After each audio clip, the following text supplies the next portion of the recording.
What's up, y'all? Sparta here. For this video, what I want to do is I want to talk about the WF 1000 XM4s here. And ultimately my thoughts about them, how I felt about them the last 3 weeks. I think I've had them almost a month. And honestly, I'm going to just come right off the bat and say it. I really do like these a lot. They're probably my favorite true wireless earbuds that I have right now. And from my selection, I have the Tone Frees, which are literally right off camera, the Beats Studio Buds. I had the AirPods Pro for a little bit, sold them. Again, this tends to be a trend when it comes to AirPods Pro. And I'll talk about that in another video, probably when I compare the Studio Buds to the Sonys. But nonetheless, I do want to get into this a little bit more. So the big sticking point to this is the price. They're $280 on Amazon, can go up to $300 depending on where you live or if you have Amazon Prime, things like that.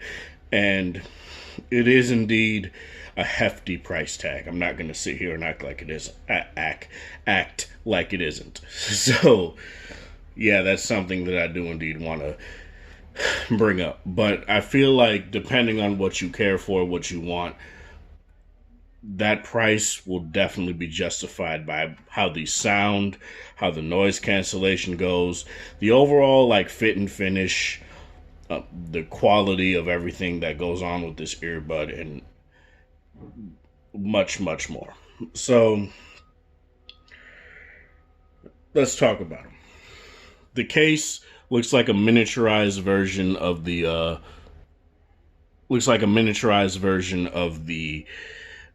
SB800N case. I don't have it on me, so I can't talk about that, but it very much gives a little bit like of a drone head look, and I really do like it a lot.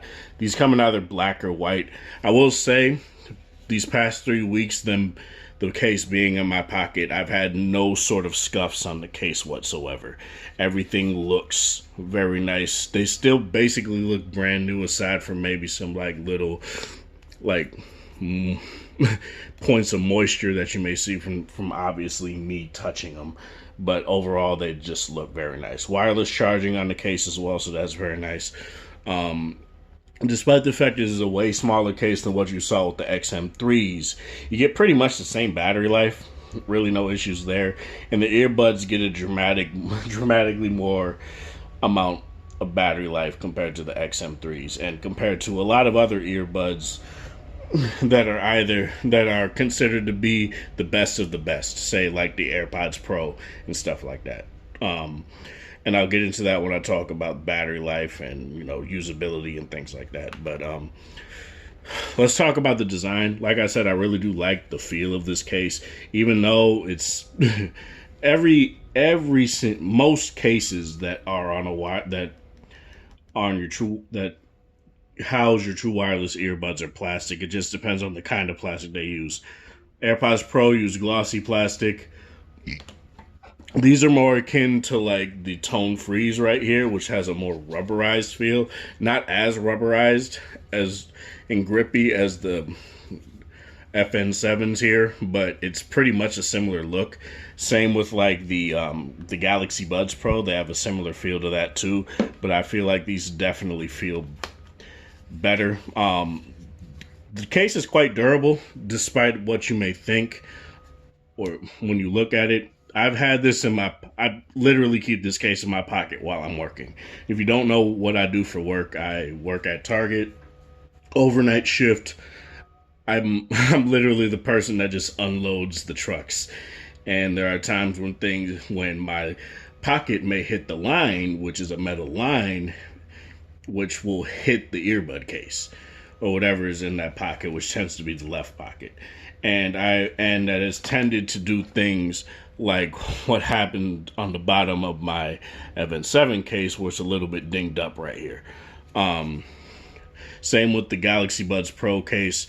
The AirPods Pro case is by far the worst when it comes to durability, because you could just have that in your pocket next to your wallet or something. It'll somehow get scratched. Every single AirPods Pro case, every single AirPods Pro unit that I've had has had that issue. where I don't even need to have keys in the pocket. I can just have a wallet in the pocket or something that isn't even that horrendous in terms of sharpness, and it'll like scratch the case up. And to me, that is kind of weak. That doesn't bode well in terms of durability for me. So I don't feel, even though there are cases that you can put on top of this, I don't feel it necessarily needs an aftermarket case that you could get for $7 to $8. I did do that for my Galaxy Buds Pro. I had a speaking case on one of my AirPods Pro, and I feel like in terms of durability, it really does compare to the tone-free FN7 case, where I just don't really have any sort of issues. I could put it in my pocket, it's small and portable, and it don't really need to care. People care about the hinge and stuff like that. People worry, oh no, you move it side to side and it goes a little bit. Every single earbud that I've had does that, from the Beat Studio Buds to the AirPods Pro to these to the SB800N to the Galaxy Buds Pro.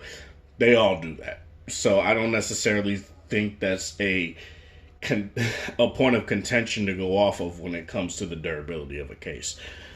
People also care about little crap like, oh, how it sounds when you clap it down when you close it, and I don't necessarily feel like that's a big deal. It does have a satisfying little feel to it. I don't necessarily know why people care about that, but you know, whatever. It's nice. Doesn't feel cheap, satisfying, whatever. Talk about the buds themselves. These are very much these are basically what I feel is a good design right now, is making them look more like the over-the-ear earbuds, the WH-1000 XM4. From the touchpad right here to the little, gold ring around the mic. I feel Sony did a very good job at making sure these look very much on par with their over-the-ear headphones to show you, look, these are quality. And it gives you a little bit of brand synergy there. And I feel like that's very nice. Let's talk about the codecs that you get with this. You get LDAC, APT. You don't get aptX. You get AAC and SBC. You get LDAC, AAC, and SBC. So enabled to get through to LDAC on any sort of phone that you may see, or that might be it trying to connect via NFC or something like that. I don't know what that was, but whatever. What was I about to do? Enable to make sure that you can get LDAC support. What I would advise you to do is go into the settings right here, connection type. You can do either most stable or sound quality. What will happen is that when you just have it on most stable by default, every time you open the earbuds, it'll just go back to most stable. So when I go back into the app here, which you probably can't see all that well, and you go to sound, let me turn this screen down. Go to sound, and as you guys can see here, it says priority on sound quality, but it's on AAC, right? So what you would do is when you go into the Bluetooth settings again, you go to best sound quality right here, and then you'll get LDAC. At least this is how it works on an LG phone. Otherwise, it'll always, and as you guys can see, LDAC right there. And when you reconnect them, you'll see it pop up. Or at least you should see it pop up. There it goes. LDAC right there. So that's very nice. You do get LDAC on these. I would advise you to not use it all the time, because especially in busier cities and things like that, it does indeed get a little bit wonky. But I will say that when you're just doing regular listening sessions or something, you could definitely use it and really have no problems when you're in the comfort of your own home. And when you switch it in the app, it will disconnect them briefly and then reconnect them. As you guys will see here, once it says AAC, that means it's reconnected. So there you go there. You can also turn on DSEE Extreme as well, and that's just some audio upscaling. Works pretty well. You can't necessarily, for certain tracks, you can't hear it nearly as well, but for certain other tracks, it has a very slight noticeable difference, but it's not to the point where I would say it's a deal breaker, and not that other headphones don't have it. But I do appreciate that you don't need a Sony phone and able to get that sort of thing, unlike the Galaxy Buds Pro, where you need a Samsung phone that runs One UI 3.1 or whatever the hell, and able to get that. Same with the spatial audio on that stuff too. So yeah, very nice in terms of LDAC. But if you want the most stable connection, if you want the most battery life, you're definitely going to have to go with AAC. So let's get into the battery life portion of this. I did a test to make with ANC off, with either with LDAC off and then LDAC on. So let me go to Google Keep here.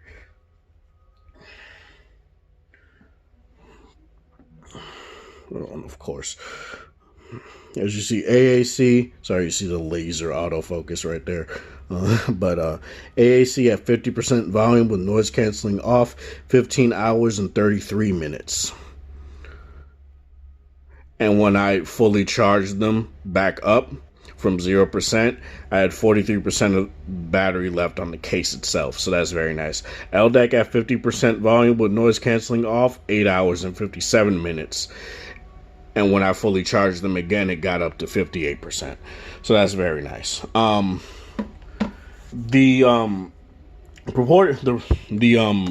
advertised numbers that you do get is that you get 12 hours of ANC on, with ANC off, and 8 hours with ANC on. And I assume that's just with AAC. And I assume that's more at like 60 to 70% volume. What I just showed you guys is at 50% volume, you get almost 16 hours in AAC and almost 9 hours with LDAC on. So that's very nice. Very good numbers there. And I will say I don't have any sort of issues at work with the battery at all. It's very nice.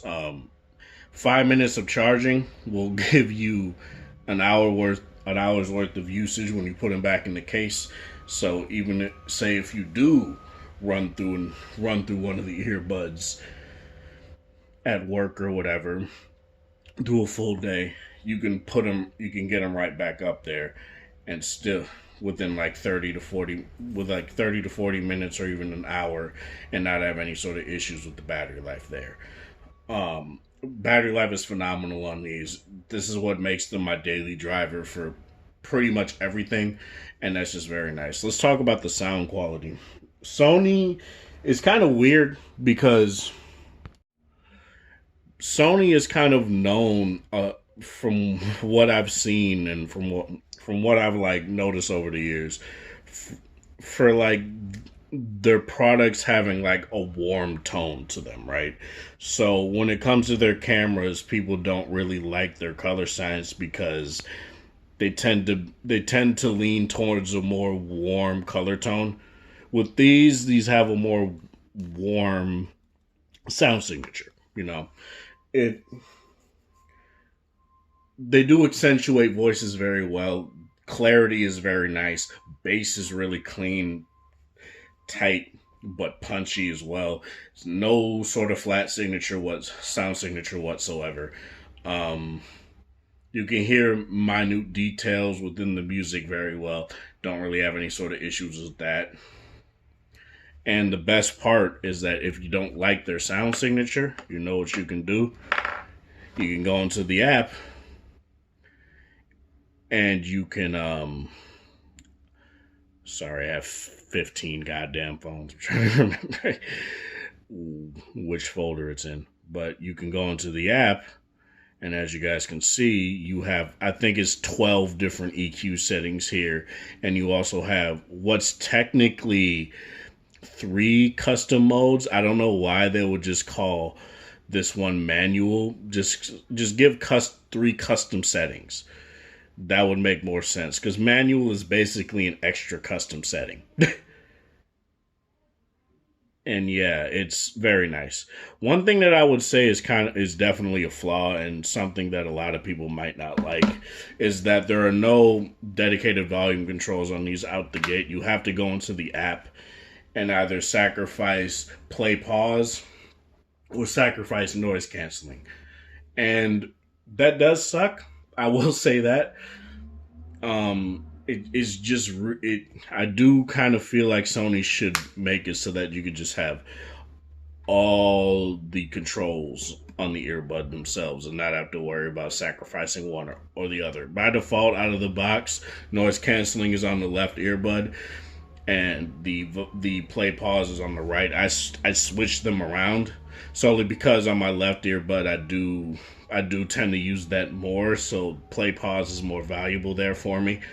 But let's talk about the talk through kind of thing too when it comes to the ambient sound and things like that. Basically what you do is whichever one is set for your noise canceling, you press and hold that earbud as while you're talking to somebody, and it'll lower the volume of your music, go into ambient mode real quick, and then you can talk to people. It's very nice. It's really cool. I did it when I was talking to my girlfriend a little bit. She was talking crap, so I had to talk crap to her back because she thought I wasn't hearing her. So it was very cool.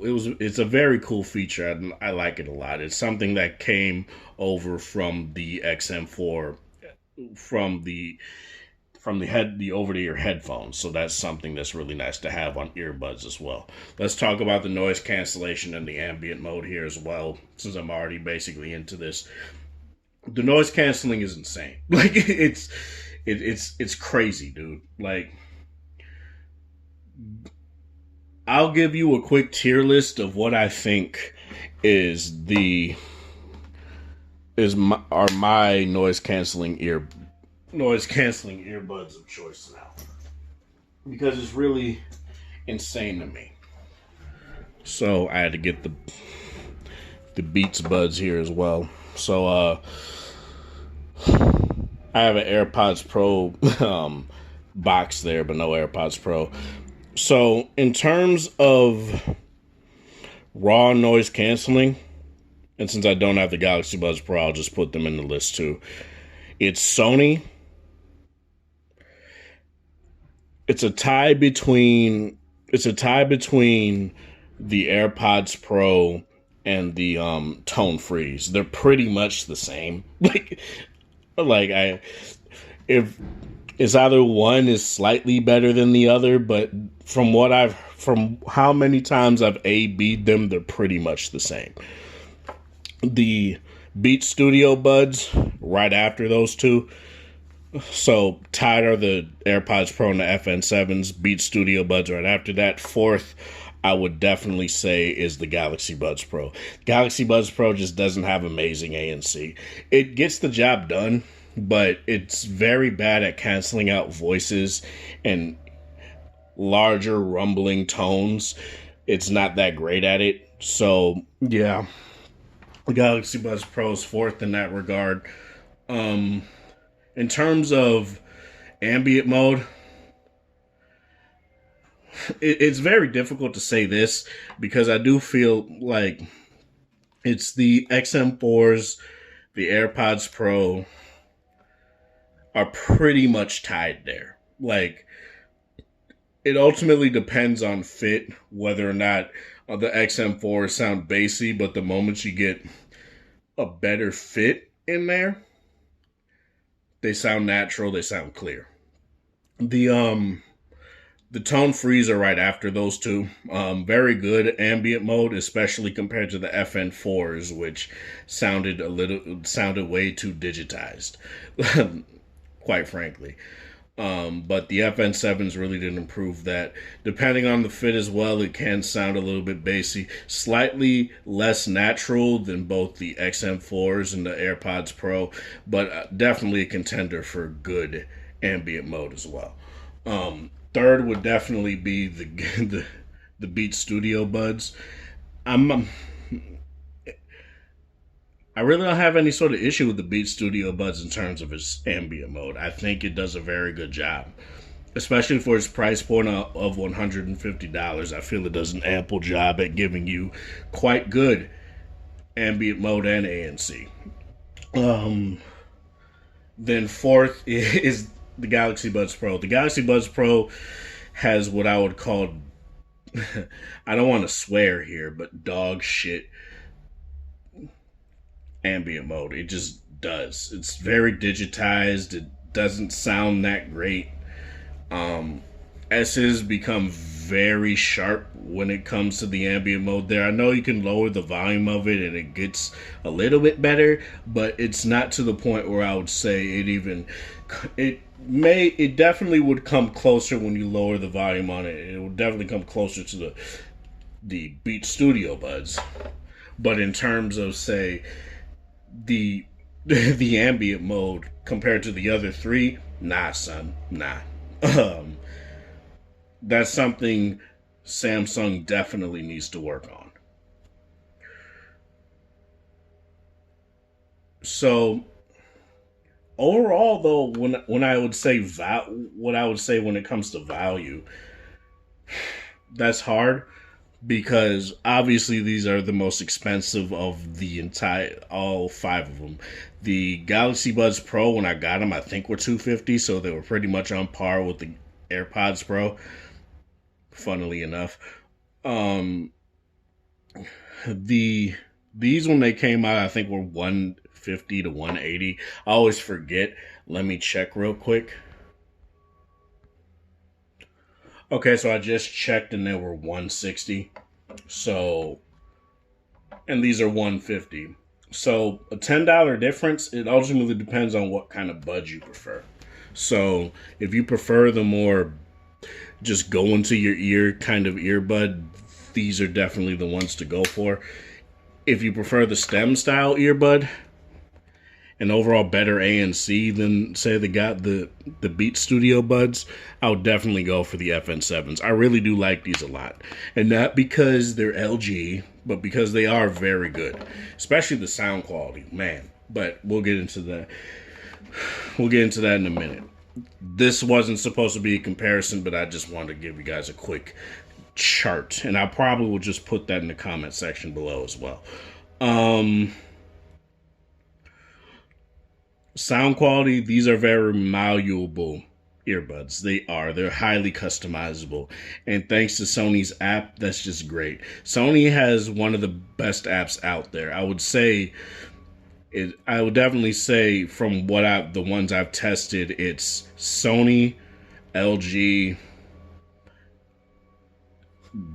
Beats only because they have an app, but I haven't tested Soundcore. Soundcore doesn't let you have their cheapest earbuds on the app, whereas LG at least gives you that with the FN4s. Those are like $80. So that's crazy to me that they allow that, and Soundcore doesn't let you do that with even their cheapest earbuds. So I can't really talk on that. I know, and I've seen they do have a really good app, but in terms of, say, usability for those who decide to go with the cheaper options, I would definitely say that LG does better in that regard. Sony, when you go with the XB700s, you just can't get the app. You need to go with either the SB800N or their higher tier headphones, which sucks, but that's just how it is. You're not going to get XB700 bass out of these. You're just not going to do that. If you're a bass head, you're going to have to go with that. But if you want a more clean bass, if you want a punchy bass and clean bass, quite good sub bass as well, definitely go with these. These are very good at that. For podcasts, they can lean on getting a little bit too bassy depending on how